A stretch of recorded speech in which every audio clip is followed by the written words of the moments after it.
Hello दोस्तों, स्वागत है आपका हमारे यूट्यूब चैनल हानी वॉइस पर। मेरी शादी को अभी कुछ ही अरसा हुआ है। मैं अपने पति के साथ बहुत ही खुशहाल ज़िंदगी गुजार रही हूँ, मगर कुछ दिनों से मुझे अपने परिवार में बहुत कुछ गलत होता महसूस हो रहा था। मैंने ये बात किसी को नहीं कही क्योंकि मैं अभी यहाँ पर बिल्कुल नई हूँ। अगर मैं किसी को कुछ भी बोलूँगी तो मुझ पर इल्ज़ाम लगाया जाएगा कि मैं उनके घर की लड़की को बुरा कह रही हूँ। दरअसल मेरी ननंद कॉलेज जाती है। उसकी उम्र महज 18 साल है। वह घर भर की लाडली है। सब उससे बहुत ही प्यार करते हैं। इकलौती होने की वजह से उसकी माँ उसे सर आंखों पर बिठा के रखती है। ये बात मुझे बहुत ही अच्छी तरह मालूम है, इसलिए मैं अपनी ननंद से ना तो उलझती हूँ और ना ही उससे कुछ कहती हूँ, क्योंकि मुझे अपना घर बहुत ही ज़्यादा प्यारा है। मगर कुछ दिनों से मुझे बहुत ही कुछ अजीब महसूस हो रहा है। जब भी मेरी ननंद कॉलेज से घर वापस आती तो वे बहुत ही ज़्यादा उलझन का शिकार होती है। बाल बिखरे हुए होते हैं, चेहरे पर भी बहुत ही परेशानी होती है और कपड़े भी कई सिलवटें मौजूद होती है। ये बात मुझे बहुत ही अजीब लगती है। वह फ़ौरन आते ही बाथरूम में घुस जाती है, जल्दी जल्दी नहाती है और फिर कपड़े धोने बैठ जाती है। घर के अंदर उसकी अम्मा ने कई बार उससे ये सवाल पूछ लिया कि तुम आधी रात को ही कपड़े क्यों धोती हो? पहले तो तुम ऐसा कुछ नहीं करती थी, मैं ही तुम्हारे कपड़े धोया करती थी, मगर अब तो तुम्हारे तौर तरीके बदल गए हैं। तो वह हंसकर ये बात कह देती कि पहले दो भाभी घर में नहीं थी, अब अगर भाभी की मौजूदगी में भी मैं अब काम आपसे करवाऊंगी तो ये अच्छी बात नहीं होगी, इसलिए मैं अपने काम खुद करना चाहती हूँ। कॉलेज में इम्प्रेशन अच्छा पड़े, इसलिए मैं साफ सुथरी जाना चाहती हूँ। यही वजह है कि मैं रोज़ कपड़े धो रही हूँ, जबकि मुझे ये सब कुछ ठीक नहीं लग रहा था। न जाने क्यों मुझे कुछ गड़बड़ी महसूस हो रही थी, लेकिन मैंने कुछ नहीं बोला। मैं चुपचाप इन माँ बेटी की बातें सुनती रही। रात में मेरे पति आए तो मैं उनसे भी इस बात का जिक्र करना चाहती थी, मगर मैं चुप रही।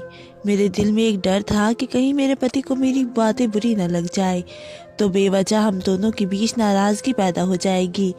मैं भी इस बारे में सोच ही रही थी जब अचानक मेरे पति ने मेरा हाथ थाम लिया था और मुझे अपनी तरफ ध्यान करते हुए बोले थे, क्या हो गया? मैं कब से आया हुआ हूँ और तुम अपनी ही सोच में मगन हो। कोई बात हो गई है? मम्मी या छोटी ने कुछ कहा है? जबकि मेरा दिल ऐसा महसूस होता था जैसे धड़कना भूल गया हो। मैंने फ़ौरन ही सिर ना में हिलाते हुए कहा था, नहीं नहीं, वे लोग भला क्यों मुझे बोलेंगे, मैं तो बस वैसे ही घर के बारे में सोच रही थी कि कल क्या पकाना है। आप बताइए, आपने आज सारा दिन क्या किया? मैं उन्हें फ़ौरन ही अपनी बातों में उलझा चुकी थी, क्योंकि जब तक मेरे पास कोई ठोस सबूत नहीं आ जाता, जब तक मैं किसी की बेटी पर इल्ज़ाम नहीं लगा सकती थी। काफ़ी देर तक मैं अपने पति के साथ बैठी यहाँ वहाँ की बातें करती रही और फिर वे सोने के लिए लेट गए, क्योंकि उन्हें सुबह जल्दी ही ऑफिस जाना पड़ता था। मगर मुझे बहुत ही ज़्यादा बेचैनी हो रही थी, क्योंकि अब ये बात मैं बहुत ही गहराई से सोचने लगी थी। मेरे लिए पति की इज्जत बहुत ही ज़्यादा ज़रूरी थी। अगर मेरी ननद कुछ गलत कर रही थी तो मुझ पर फ़र्ज़ था कि मैं उसे उस गलत चीज़ से रोकती, मगर मुझे डर भी था कि कहीं उसे बुरा ना लग जाए। कुछ सोचकर मैं अपने कमरे से बाहर आई थी। अभी रात के 11 बज रहे थे जब मुझे पता चला था कि मेरी नंद देर रात तक जागती है। ये सोचकर मैं उसके कमरे की तरफ बढ़ गई थी। मैं अभी कमरे के दरवाजे पर दस्तक देती, उससे पहले ही मेरे दिल में एक ख्याल आया कि क्यों ना मैं बिना दस्तक के ही अंदर चली जाऊँ। यही सोचकर मैंने दरवाज़ा खोला तो मेरी ननद अपने मोबाइल पर किसी से हंस हंस कर बातें कर रही थी।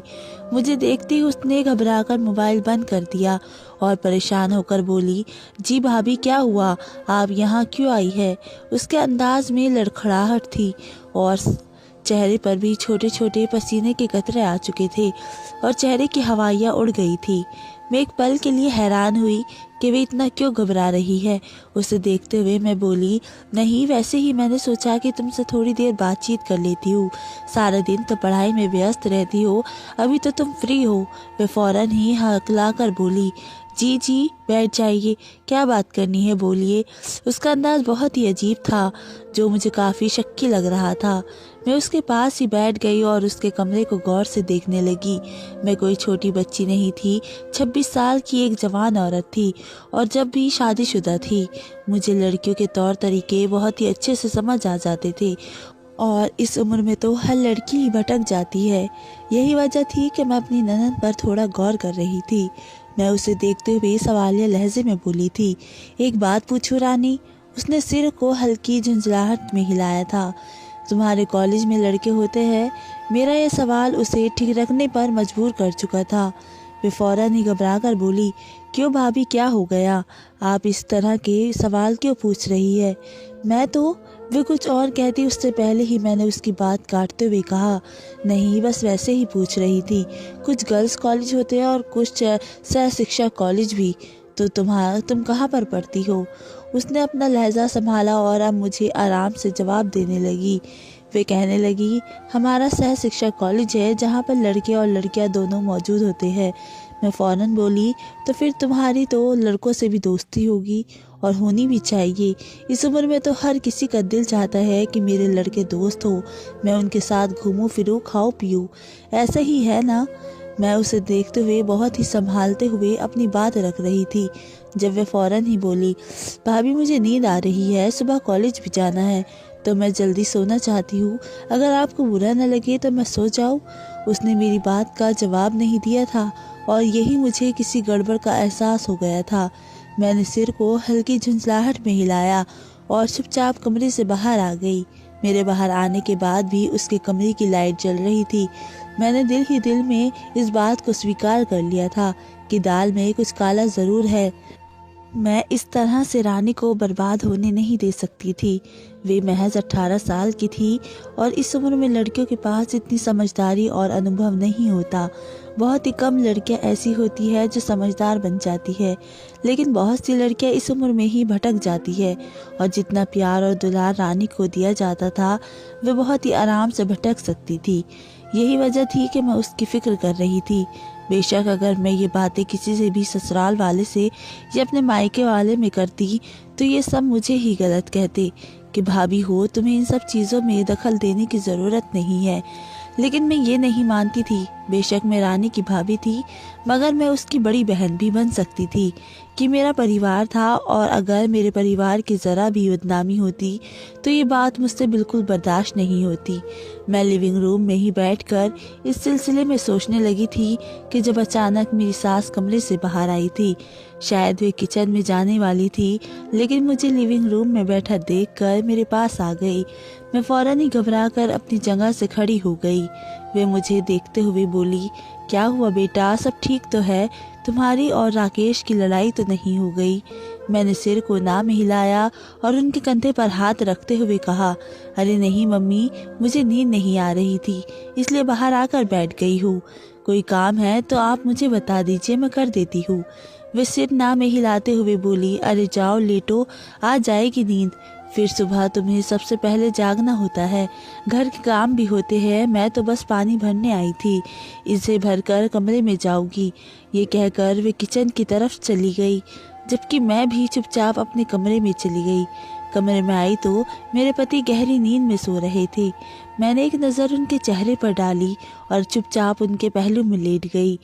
रात को कतरा कतरा कर बीतती चली गई। मैं कब सोचते सोचते गहरी नींद में चली गई, मुझे पता ही नहीं चला था। अगली सुबह जब मेरी आँख खुली तो सुबह के 7 बज रहे थे। मेरे पति 8 बजे तक ऑफिस चले जाते थे और यही समय मेरी नंद के कॉलेज जाने का भी होता था। मैं बाहर आई तो चारों तरफ सन्नाटा था। मैंने फौरन ही अपने बालों को जोड़े की शक्ल में बांधा और जल्दी जल्दी सबके लिए नाश्ता बनाने लगी। मैं घर की सबसे बड़ी बहू थी, इसलिए सारी जिम्मेदारी मेरे सर पर थी और मुझे इस चीज़ से कोई भी फ़र्क नहीं पड़ता था, क्योंकि मैं अपने ससुराल को अपना घर समझती थी। मैंने जल्दी जल्दी सबके लिए नाश्ता तैयार कर लिया और 8 बजे के करीब मेरे पति, ननद और देवर तीनों ही बाहर आ गए। मेरी सास और ससुर 10 बजे के करीब उठते थे। उन्हें कोई भी परेशान नहीं करता था। मैं जल्दी जल्दी इन तीनों को नाश्ता दिया और जबकि मेरे पति अपनी बहन को अपने पास बिठाकर बातें कर रहे थे, मेरे दिल में एक अजीब सी बेचैनी हो रही थी। न जाने क्यों मुझे अपनी नंद बिल्कुल भी ठीक लड़की नहीं लग रही थी। मुझे दाल में बहुत कुछ काला महसूस हो रहा था।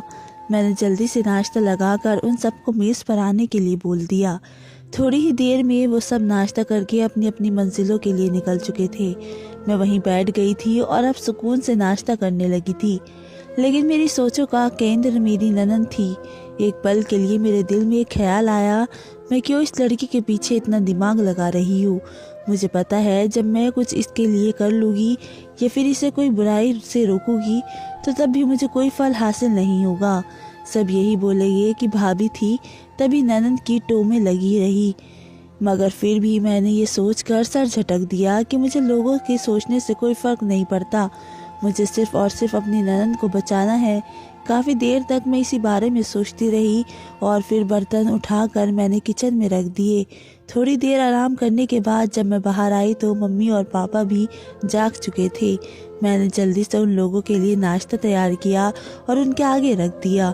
जब अचानक मेरे ससुर अपनी पत्नी को देखते हुए बोले, सरस्वती एक बात कहूँ। मैं उनके पास ही खड़ी हुई थी जब मेरी सास ने पहला कौर लेकर सिर को हल्की झुकार में सहमति दी। मेरे ससुर बोलने लगे, ज़रा अपनी बेटी पर थोड़ा ध्यान देना, जाने क्यों मुझे कुछ अजीब महसूस हो रहा है। मैंने चौंक कर अपने ससुर की तरफ देखा था, यानी जो चीज़ मैंने महसूस की थी वो किसी और ने भी महसूस की थी, यानी मेरा शक गलत नहीं था। मेरी सास एकदम हड़बड़ा कर बोली थी, क्यों, क्या हुआ, क्या मतलब है आपकी बात का। यकीनन वो मेरी मौजूदगी से थोड़ा अजीब महसूस कर रही थी, इसलिए मैं खामोशी से किचन में चली गई थी। मुझे नहीं मालूम था कि इन दोनों के बीच क्या बात हुई, लेकिन मैं इतना तो समझ गई थी कि मामला वाकई कुछ खराब है। मैं अब अपनी ननद के वापस आने का इंतज़ार करने लगी। मैं भी देखना चाहती थी कि आज भी वो यही सब करेगी। पहले मुझे फ़र्क नहीं पड़ता था, वो आती थी उसकी वही हालत हो रही होती थी, लेकिन जब उसने अपने कपड़े वगैरह धोने शुरू किए थे यही चीज़ मुझे ठिठकने पर मजबूर कर रही थी।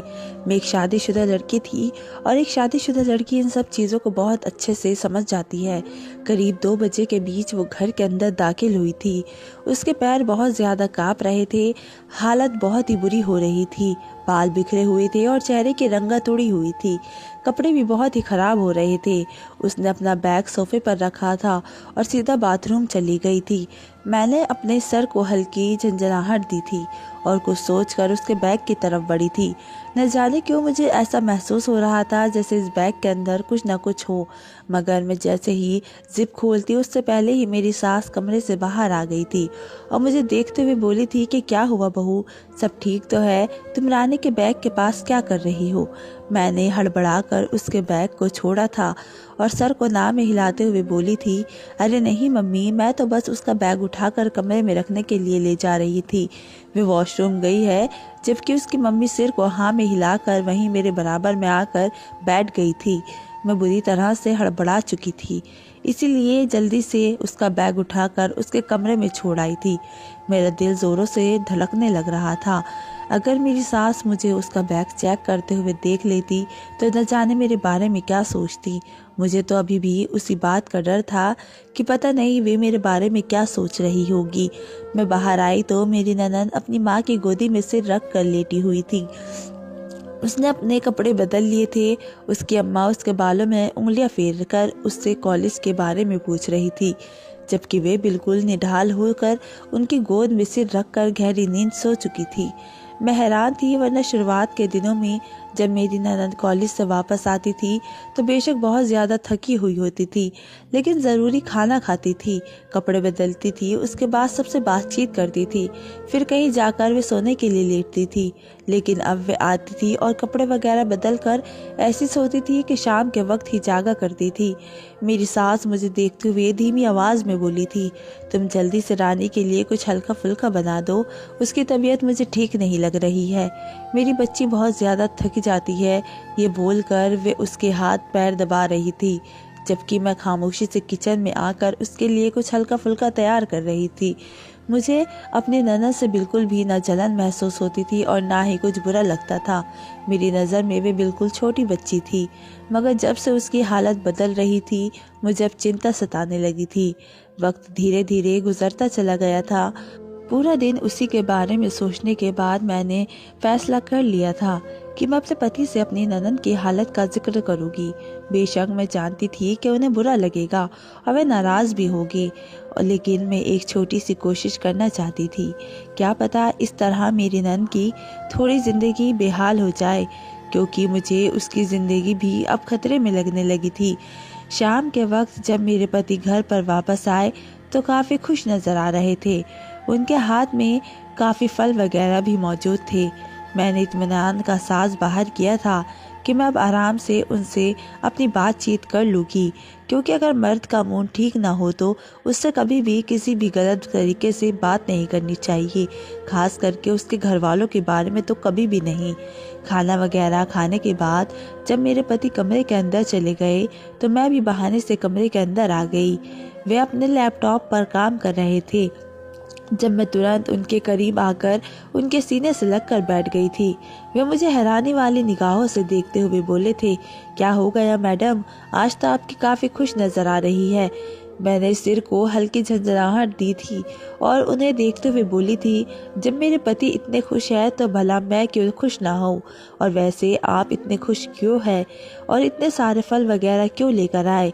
वे फौरन बोले थे, अरे नहीं, काफ़ी दिनों बाद रानी की कॉल आई थी। वे कहने लगी थी कि भैया मुझे फल खाने हैं। बस यही बात मुझे खुश कर रही थी कि मेरी बहन हमें कितना मान देती है, जो भी ख्वाहिश होती है मैं बेधड़क कह देती है। यही वजह थी कि मैं आज थोड़ा खुश हूँ।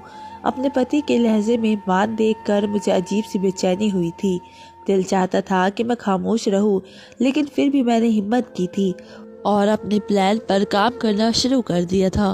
मैंने अपने पति का हाथ थाम लिया था और उन्हें देखते हुए बोली थी, राकेश, मुझे आपसे एक बहुत ज़रूरी बात करनी है।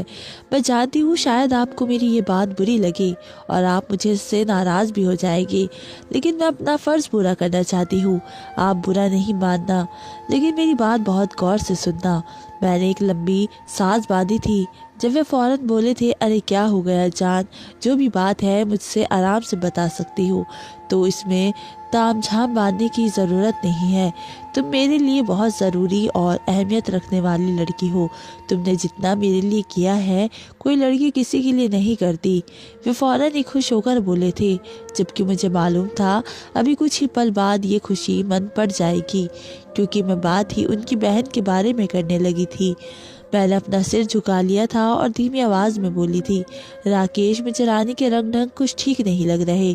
इसका ये मतलब नहीं कि मैं आपके ऊपर आपकी बहन पर इल्ज़ाम लगा रही हूँ। दरअसल मैं और कुछ कहती इससे पहले ही मेरे पति ने ज़ोर से मेरे हाथों को झटक दिया और मेरे चेहरे को देखते हुए गुस्से से बोले, खामोश हो जाओ और अपना मुंह बंद करके रखो। बेशक हमारी शादी को सिर्फ 6 महीने हुए हैं, मगर इन 6 महीनों में कुछ ही पल मैं बला भी सकता हूँ। मैं सब बर्दाश्त कर सकता हूँ, लेकिन ये सब तमाशा नहीं। मैंने पहली रात ही तुम्हें समझा दिया था कि मैं अपने घर वालों के बारे में कुछ भी गलत नहीं सुनूंगी, और ख़ास करके अपनी बहन के बारे में तो बिल्कुल भी नहीं। मेरे लिए मेरी बहन बहुत ज़्यादा अहमियत की हामिल है। पापा की तबीयत की खराबी की वजह से मैंने ही उसे बाप बनकर पाला है, इसलिए मैं अपनी बहन के बारे में कुछ नहीं सुनूंगा। वे और कुछ कहते इससे पहले ही मैं उन्हें देखते हुए बोली थी, मेरी बात तो सुनो राकेश, मैं आपकी बहन पर इल्ज़ाम नहीं लगा रही। मैंने कुछ देखा है। उन्हें फ़ौरन ही मेरी बात को काट दिया था और एक बार फिर सख्त लहजे में बोले थे, मैंने कहा कि खामोश हो जाओ। तुम्हें समझ नहीं आ रही? मुझे कुछ भी उल्टा सीधा नहीं सुनना है। तुम्हें क्यों नहीं आ रही ये बात समझ? जिस तरीके से वे मुझे डांट रहे थे, मेरा दिल एकदम से सहम गया था। मैं बुरी तरह से हलकान हो गई थी और उनके कंधे पर हाथ रखते हुए बोली थी, अच्छा मैं चुप हो जाती हूँ, मैं कोई गलत बात नहीं, लेकिन अगर आपको बुरा लग रहा है तो मैं खामोश हूँ। ये बोलकर मैं फ़ौरन ही अपनी जगह से खड़ी हो गई थी, लेकिन अब कमरे में रहना मुझे बहुत ही अजीब महसूस हो रहा था। मेरे पति अचानक ये गुस्से में आ गए थे, वरना इन 6 महीनों के दौरान मेरे पति ने कभी गुस्सा नहीं किया था। मैं बाहर आकर बैठ गई थी। मेरा दिल बहुत तेज़ी से धड़क रहा था। मेरे माता पिता ने शादी के वक्त मुझे एक ही बात समझाई थी कि कभी भी अपने पति के से ना उलझना। हमें तुम्हारी तरफ से कोई शिकायत नहीं चाहिए। बेशक हम तुम्हें ये नहीं बोलेंगे कि यहाँ से अगर तुम्हारी डोली उठ रही है तो वहाँ से तुम्हारी अर्थी उठना चाहिए, लेकिन हम तुम्हें ये ज़रूर कहेंगे कि तुम्हें अपना घर बसाना है। हमें तुम्हारी तरफ से या दामाद जी की तरफ से कोई शिकायत नहीं चाहिए। जबकि मैं भी इसी वजह से थोड़ी सी घबराई हुई थी। मेरी मम्मी ने मुझे आखिरी वक्त में एक और बात समझाई थी कि कभी भी अपने पति के सामने उसके घर वालों की बुराई नहीं करना। ये बात उसको बहुत ही बुरी लगती है। अगर वो इस वक्त कुछ नहीं बोलेगा तो बाद में तुमसे ही इस चीज़ का ज़रूर बदला लेगा, इसलिए अपनी ज़ुबान को लगाम देना। यही वजह थी कि मैं खामोश हो गई थी और अब बुरी तरह से सहम चुकी थी। मैंने खुद को संभाला था कि मैं क्यों बेवजह अपने ससुराल की प्रॉब्लम में दखल अंदाजी कर रही हूँ। बेशक मैं इस घर की बहू हूँ, मेरा भी अब यही परिवार है, लेकिन मुझे ये बात समझनी चाहिए कि यहाँ पर अगर मैं किसी को अपना समझ रही हूँ तो वे मेरा अपना नहीं है। मुझे भी यहाँ आए हुए सिर्फ 6 महीने हुए हैं। मुझे अपनी जगह बनाने के लिए यहाँ पर थोड़ा वक्त लगेगा। मुझे अभी बैठे थोड़ी देर ही हुई थी जब अचानक मेरे पति बाहर आए थे और मुझे इशारे से कमरे में आने का बोले थे, मगर मुझे अब बहुत ज़्यादा घबराहट हो रही थी, इसलिए मैंने वहीं खड़े होकर उनसे माफ़ी मांगी थी और मैंने कहा था मुझे इल्म नहीं था कि आपको बुरा लग जाएगा। मगर वो फ़ौरन ही मेरे करीब आए थे और उन्होंने मेरा हाथ थाम लिया था और सिर को ना में हिलाकर मुझे कमरे के अंदर ले गए थे। उनका गुस्सा लहजा मुझे लम्हे में ही सहमने पर मजबूर कर चुका था। मैं भी अपने घर की लाडली थी और एक लौती बेटी थी, इसलिए किसी ने मुझसे स्टोन में बात नहीं की। यही वजह थी कि मैं थोड़ा डर चुकी थी। वो मुझे देखते हुए बोले थे, देखो सोनिया, मैं तुम्हारी बहुत इज्जत करता हूँ क्योंकि तुम मेरी पत्नी हो, लेकिन मैं कभी भी अपनी बहन या माँ या भाई से के बारे में नहीं सुन सकता। तुम मेरी बात समझ रही हो ना? जबकि मैंने सिर को झुका लिया था और सिर को हाँ में हिलाई थी। वो आगे बोले थे, अच्छा मुझे बताओ तुमने क्या महसूस किया है? क्या रंग ढंग मेरी बहन में बदल गए हैं? मैं जानता हूँ तुम उसे अपनी छोटी बहन ही समझती हो और उसका इतना ही ख्याल रखती हो, लेकिन फिर भी इस तरह के शब्द तुम्हें इस्तेमाल नहीं करने चाहिए थे। यही वजह है कि मुझे थोड़ा बुरा लगा और वो कहते हुए इससे पहले ही मैं बोली थी, मुझे कुछ नहीं कहना चाहिए था। जब तक मेरे हाथ में सबूत नहीं आ जाएंगे मैं आपको कुछ नहीं बोलूँगी। बस इतना ज़रूर कहूँगी कि आपकी अपनी बहन पर थोड़ी नज़र रखें। वो बहुत छोटी और नासमझ है। इस उम्र में लड़कियां बहक जाती है। मैं 26 साल की हूँ, मुझे ये सब मालूम है। बस मैं यही बोलना चाहती थी, इसके अलावा और कुछ नहीं है। अगर आपको मेरा अंदाज या मेरी बात बुरी लगी है तो मैं माफ़ी चाहती हूँ। मेरा बिल्कुल ये इरादा नहीं था कि मैं आपका दिल दुखाऊं।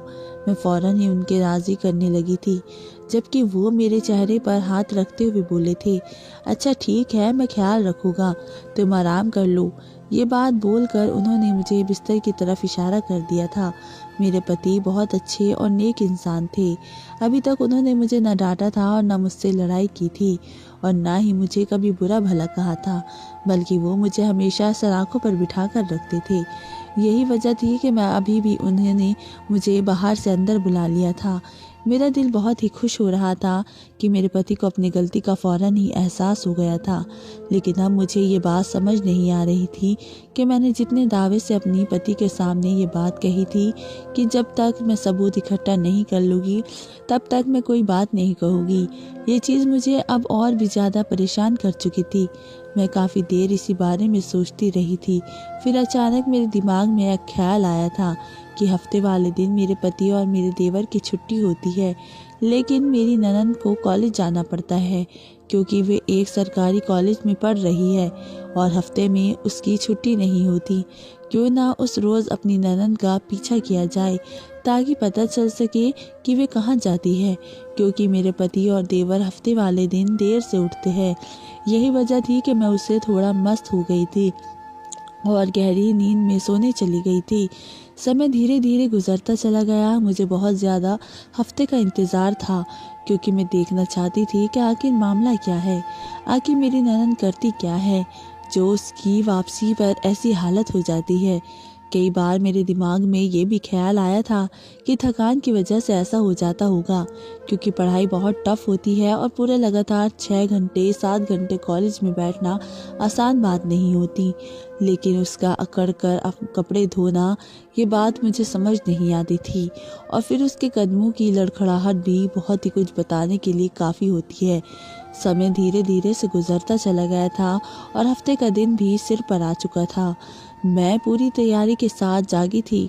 मैंने सोच लिया था कि अपनी ननद को नाश्ता कराने के बाद मैं फ़ौरन उसके पीछे निकल पड़ूंगी, ताकि मुझे पता चले कि आखिर वह कॉलेज में ऐसा क्या करती है जो उसकी वापसी पर हालत ऐसी हो जाती है। मैं जानती थी कि मेरा मसला नहीं है, लेकिन मैं इस बात को मानती थी कि मेरा परिवार है। अगर मैं अपने परिवार की परवाह नहीं करूँगी तो फिर कौन करेगा। अगर मेरा देवर मेरे पति को इस बात का होश नहीं हो रहा कि उनकी बहन पीछे से क्या कर रही है, तो मैं इस बात को देखने वाली थी। मुझे पता करना था कि आखिर हमारी ननद कर क्या रही है।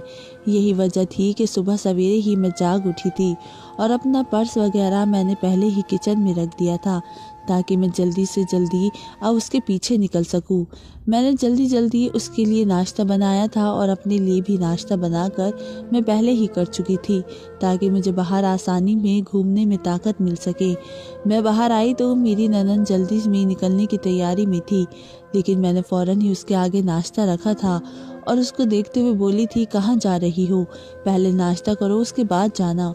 जबकि वह फ़ौरन ही सिर ना हिलाते हुए बोली थी, नहीं भाभी, बहुत देर हो चुकी है, आज जल्दी क्लासेस लगनी है, मुझे जाना होगा। वह जल्दी से बोलकर बाहर निकल गई थी, जबकि मैं भी फ़ौरन किचन में आई थी और अपना पर्स एक तरफ को लटका कर उसके पीछे पीछे निकल चुकी थी। वे एक बस के ज़रिए जाती थी, जबकि मुझे उसके पीछे एक रिक्शा लेना पड़ा था। बस उसको कॉलेज के पास ही उतारती थी। एक लंबे वक्त की दूरी के बाद हम लोग मेरी ननद के कॉलेज पहुंच गए थे। मेरा दिल बहुत ज़ोरों से धड़क रहा था। मुझे डर भी लग रहा था कि कहीं मैं बुरी तरह से फंस न जाऊं, लेकिन शुक्र था कि मैं अपने ननद के कॉलेज सुरक्षित पहुंच गई थी। मेरे सामने ही वह बस से उतरी थी और मैं समझी कि वह अब कॉलेज के अंदर जाएगी, मगर इससे पहले ही उसके पास 4-5 लड़के आए थे। मेरे होश ही उड़ गए थे कि ये सब क्या माजरा है। इन सब ने आते ही मेरी ननद को अपने गले से लगा लिया था और उसके साथ ही वे सब कॉलेज के अंदर चले गए थे। मेरा दिल बहुत ही अजीब सी हालत में मुब्तला हो गया था। ये सब क्या माजरा था, मेरी समझ से बाहर था। मैं भी फ़ौरन उनके कॉलेज के अंदर दाखिल हो गई थी। मेरे पति ने मेरी ननद का एडमिशन बहुत ही अच्छे कॉलेज में करवाया हुआ था। बेशक वह सरकारी कॉलेज था, लेकिन इस कॉलेज के देखकर मेरे होश ही उड़ गए थे। हर तरफ गहमा गहमी का आलम था। मेरी नज़रें अपनी ननद को ढूंढ रही थी। अचानक ही मेरी नज़र मेरी ननद पर पड़ गई, जो कोने में बैठी हुई थी। उसके पास वही 4 लड़के मौजूद थे जो उसके साथ बातें करने में व्यस्त थे। एक हाथ उसके कंधे पर रखा हुआ था और तो दूसरे का हाथ उसकी जांघ पर मौजूद था, जबकि तीसरा उसके बालों में से खेल रहा था। वे सब इस तरह से एक दूसरे में डूबे थे कि उन्हें किसी की परवाह ही नहीं थी, जबकि मैं हैरान थी कि ये मेरी ननद क्या कर रही है। मैं चुपचाप एक तरफ बैठ गई थी। मेरा दिल अभी भी अजीब सी हालत में था। एक पल के लिए मेरे दिल में ये ख्याल आया कि हो सकता है कि ये उसके दोस्त हो, और दोस्तों के बीच तो बेतकल्लुफ़ी होती ही है, मगर इतनी बेतकल्लुफ़ी मुझे कुछ अच्छी नहीं लगी थी। थोड़ी देर बाद ही क्लासेस लगने लगी थी और बच्चे अपनी अपनी क्लास की तरफ चले गए थे। मैं एक तरफ बैठी हुई अपनी ननद की वापसी का इंतज़ार कर रही थी। समय धीरे धीरे गुजरता चला गया था।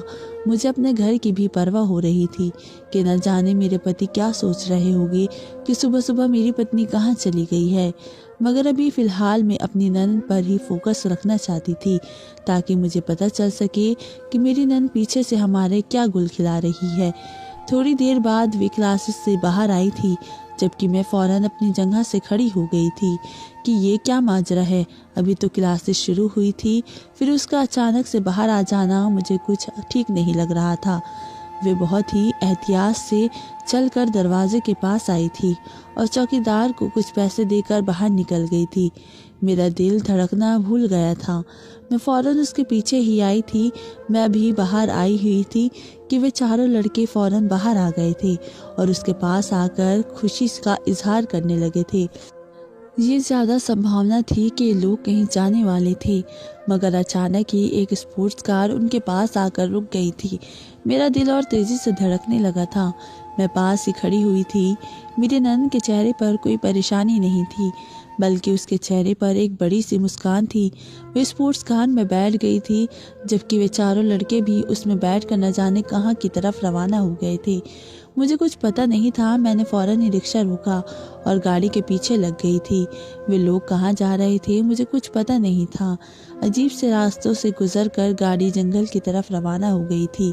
मेरा दिल और तेजी से धड़कने लगा था। मेरी ननद अपने साथ क्या करने लगी थी? ये कहाँ जा रही थी? मुझे कुछ पता नहीं था। एक लंबी दूरी के बाद गाड़ी एक अजीब से इलाके में ठहरी थी जहाँ पर कोई मौजूद नहीं था। मैंने रिक्शा बहुत दूर रुकवाया था ताकि उन्हें बिल्कुल भी मेरी जात पर शक ना हो। रिक्शा वाला भी मुझे शक की निगाहों से देख रहा था, जबकि मैंने उसे थोड़ी बहुत बातों के बारे में बता दिया था ताकि वे यहाँ से बाहर आ जाए। मेरी नन बाहर निकली थी, उसके पीछे ही वही चारों लड़के भी निकले थे और वे लोग मेरी आंखों के सामने ही झाड़ियों में चले गए थे। मेरा दिल ऐसा महसूस हो रहा था जैसे बंद हो चुका हो। मैं सांस लेना तक भूल गई थी। जो मैंने मंजर देखा था वे मेरी आत्मा को झंझोर देने के लिए काफ़ी था। रिक्शा वाला मुझे देखते हुए बोला था, बहन ये वाकई आपकी ननद है? ये तो बहुत छोटी लड़की है और ये लोग जिस जगह गए हैं यहाँ पर आपकी ननद के साथ कुछ अच्छा सलूक नहीं किया जाएगा। जबकि मैं भी कोई छोटी बच्ची नहीं थी। मुझे भी पता था कि झाड़ियों के अंदर जाने का नतीजा क्या होता है। मैं अपनी जगह से खड़ी हो गई और रिक्शे से बाहर आकर रिक्शा का किराया उस आदमी को दिया था और अपने कदम झाड़ियों की तरफ बढ़ाए थे, जबकि वे रिक्शा वाला मेरे पीछे आता हुआ बोला था, आप अकेले ना जाए, कहीं खतरा हो, मैं आपके साथ चलता हूँ। वह आदमी काफ़ी उम्रदार था और बहुत ही अच्छा इंसान लग रहा था। मैंने उसके धन्यवाद किया और बहुत ही एहतियात से कदम उठाते हुए झाड़ियों के पास पहुँच गई थी। मुझे अभी भी बहुत ज़्यादा डर महसूस हो रहा था। दिल किया कि मैं अपने पति को बताऊं कि मैं कहाँ पर हूँ। यही सोचकर मैंने एक छोटा सा मैसेज अपने पति को टाइप कर दिया कि अगर मैं घर वापस ना आऊँ तो इस जगह पर पहुँच जाना, क्योंकि मुझे अपनी जान भी खतरे में महसूस हो रही थी। मैं बहुत संभलते हुए अंदर दाखिल हुई थी और झाड़ियाँ हटाते हुए अंदर चली गई थी। और जब मैंने सामने का मंजर देखा तो मेरे कदमों तले ज़मीन निकल गई थी। मैंने जब आँखों से मीच ली थी, जो मैंने सोचा था वही हुआ था। मुझे अपनी नंद से घिन आ रही थी। वे उन लड़कों के साथ गलत और उससे बिल्कुल भी शर्म नहीं आ रही थी, बल्कि वे खुशी से ये काम कर रही थी। मैं गुस्से से चिल्लाकर बोली थी, रानी ये क्या कर रही हो तुम? मेरी आवाज़ इतनी तेज़ थी कि वे सब एक दूसरे से घबराकर अलग हो गए थे और जल्दी जल्दी अपने आप को ठीक करने लगे थे। मैं अपनी नंद के करीब गई थी और एक तमाचा उसकी आंखों पर मारा था, जबकि वह बुरी तरह से बौखला गई थी और घबराकर वहाँ से भागने लगी थी। लेकिन मैंने फ़ौरन ही उसका हाथ पकड़ लिया था, जबकि वे चारों लड़के तो पल से वहाँ पर रफू चक्कर हो गए थे। मैं एक और थप्पड़ अपनी नंद के चेहरे पर मारती हुई चिल्लाई थी, तुम्हें शर्म नहीं आती? तुम्हारे बाप भाई तुमसे कितनी मोहब्बत करते हैं और तुम यहाँ पर ये सब कर रही हो। तुम्हें पता है इसका क्या खामियाजा होगा? तुम्हारी कितनी बदनामी हो जाएगी। शर्म आनी चाहिए तुम्हें। मुझे तो तुम्हें अपनी नंद कहते हुए भी घिन आ रही है, जबकि वे बुरी तरह से डर कर कांपना शुरू हो गई थी। मैं और कुछ कहती इससे पहले ही उसने मेरे पाँव पकड़ लिए थे और फिर जो बात उसने मुझे बताई थी वे सुनकर मेरे कदमों तले से ज़मीन निकल गई थी और मैं वहीं अपना सिर थाम कर बैठ गई थी। वे कहने लगी कि ये काम वे नहीं करती थी, बल्कि वे तो बहुत ही सिंपल लड़की थी। कॉलेज जाती थी, कॉलेज से घर वापस आ जाती थी। मगर कुछ दिनों पहले उनका कॉलेज ट्रिप पर गया था, जहाँ पर वे भी गई थी। घर वाले राजी नहीं थे, मगर बहुत मुश्किल से उसे इजाज़त दी गई थी। ये बात तो मुझे भी मालूम थी। रिश्ते के दौरान ही मुझे पता चला था कि मेरी ननद घूमने के लिए किसी ट्रिप पर गई है। वहाँ पर उसका कहना था कि उन लोगों ने मेरा MMS बना लिया था। यानी जब मैं कपड़े बदल रही थी तो उन लोगों ने मेरी एक छोटी सी वीडियो बना ली थी और मुझे बहुत ही परेशान किया था। वे वीडियो ये मुझसे ब्लैकमेल करने लगे थे। इस लोगों ने कहना था कि अगर तुम हमें खुश कर दोगी तो हम तुम्हारी ये वीडियो डिलीट कर देंगे। लेकिन इन लोगों ने मेरी वीडियो को डिलीट नहीं किया, बल्कि मुझे रोज़ाना ब्लैकमेल करके मेरा साथ गलत करते हैं। मैंने कई बार इन लोगों के सामने हाथ जोड़कर मिन्नत की, मगर इन लोगों ने बाज ना आना था और ना ही ये लोग बाज आए थे। इसी वजह से मैंने चुपचाप अब सिर को झुका दिया है। ये लोग जो करना चाहते हैं मैं करने देती हूँ, क्योंकि जब भी मैं इन लोगों को मना करती हूँ तो ये लोग मुझे यही धमकी देते हैं कि अब हम तुम्हारी वीडियो वायरल कर देंगे, तुम्हारे बाप और भाई को भेज देंगे। और इस वजह से मैं बहुत ही परेशान हूँ। आज भी इन लोगों ने मुझे यही बोल कर बुलाया था कि तुम जल्दी आ जाना, हम कॉलेज बंक करके झाड़ियों में ये काम करेंगे। ये बोलकर वे फूट फूट कर रोने लगी थी। ये बात तो हकीकत थी। जब से शादी हुई थी वे मुझे काफ़ी परेशान लगती थी, क्योंकि शादी के दिनों में जब मैंने उससे मुलाकात की थी तो वे काफ़ी खुश थी, मगर जब से मैं उसके पास आई थी तब से ही मैंने उसके चेहरे पर परेशानी और काफ़ी थकावट देखी थी। मैंने फ़ौरन ही उसे अपने घेरे में लिया था और उसके आंसू पोंछते हुए बोली थी कि तुम्हें परेशान होने की ज़रूरत नहीं है। इन लोगों का बंदोबस्त कैसे करना है ये बात मुझे बहुत अच्छे तरीके से मालूम है। ये बोलकर मैंने फ़ौरन ही अपने पति को फ़ोन किया था और उन्हें वहीं पर बुला लिया था। जबकि मेरी नंद बहुत ज़्यादा परेशान हो रही थी, मैंने अपने पति को धीरे धीरे हर बात बताई थी, जबकि वे बुरी तरह से भड़क उठे थे और अपनी बहन की तरफ गुस्से से लपके थे। मगर मैंने उन्हें संभाल लिया था और उन्हें देखकर बोली थी कि ये गलत है, आपको अभी अपनी बहन का साथ देना चाहिए। अगर घर के मर्द ही उनका हाथ पकड़कर पूरे कद से खड़ा नहीं करेंगे तो वे औरतें कब अपने आप को सुरक्षित महसूस करेगी। मेरी बात मेरे पति को बहुत ही अच्छे तरीके से समझ आ गई थी। उन्होंने फ़ौरन ही पुलिस में शिकायत की थी और उन चारों को पुलिस के हवाले कर दिया था। ये बात सच साबित हुई थी। इन लोगों ने मेरी नंद के एमएमएस बनाए हुए थे, जिसे हमने डिलीट करवाए थे और अपनी नंद की जान छुड़वाई थी। आज भी मेरी नंद मेरे आगे पीछे घूमकर मेरा शुक्रिया अदा कर रही होती है कि अगर आप उस दिन मेरा साथ नहीं देती, तो मेरा ख्याल नहीं करती, तो आज भी मैं इस नर्क जैसी ज़िंदगी का हिस्सा बनी हुई होती। मैं सबको कहना चाहती हूँ कि जब आपकी शादी हो जाए तो अपने ससुराल को परिवार समझो, ना कि पति का घर। तो दोस्तों, वीडियो कैसी लगी कमेंट करके ज़रूर बताएं। वीडियो को लाइक करें और चैनल को सब्सक्राइब ज़रूर करें। मिलते हैं एक ऐसी ही वीडियो के साथ, तब तक के लिए धन्यवाद।